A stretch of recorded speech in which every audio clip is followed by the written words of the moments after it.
જય માતાજી મિત્રો. જો ક્રિશિવભાઈ કેવા રમે જો. ચાલો આપણે હવે બપોરનું જમવાનું બનાવી દઈએ. જો એના માટે મેં તૈયારી કરી દીધી છે. આજે મગનું શાક, ટમેટાની ડુંગળી કાપ્યા છે. આપણે હવે મગ વઘારી દઈશું. જો એના માટે આપણે છે ને હવે વઘાર તૈયાર કરીશું. જો એના રોટલી બનાવવા માટે લોટ બાંધી દીધો છે.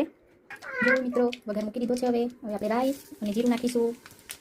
જો રાઈ અને જીરું પકડી જાય એટલે એમાં આપણે ટામેટાની ડુંગળી જે કાપ્યા હતા એ નાખી દઈશું. કરી દીધું આપણે. હવે આપણે એમાં સ્વાદ પ્રમાણે નાખીશું. આપણે મરચું નાખીશું, હળદર નાખીશું. હવે એને થોડું આપણે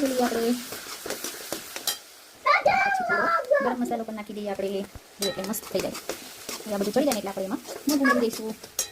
જો મિત્રો હવે ભવ્યભાઈ સ્કૂલેથી આવી ગયા છે. જો એનો ભાઈ કેવો વાટ જોઈને ઊભો છે. જો તો ચાકી સીધે જો. ચલો ચલો કેવા આવી ગયા ભવ્યભાઈ જો સ્કૂલેથી. કેવું મજા આવી ગયા છે સ્કૂલે?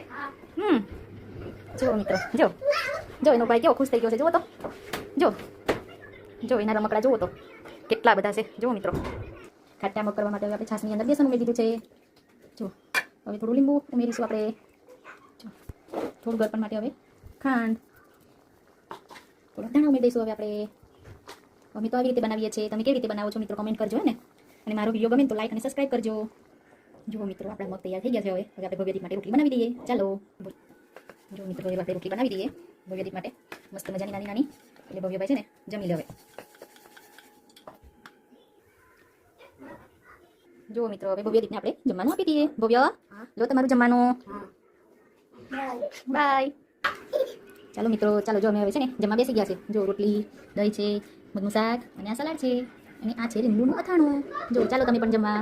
જો તમને વિડીયો સરસ લાગ્યો હોય તો અમને લાઈક અને સબસ્ક્રાઈબ કરજો. Thank you. જય માતાજી. જો માં ક્રિશિવભાઈ કેવો પપ્પાને મારે છે. જુઓ તો જો. હાય ક્રિશિવ. હા જય માતાજી મિત્રો. Thank you.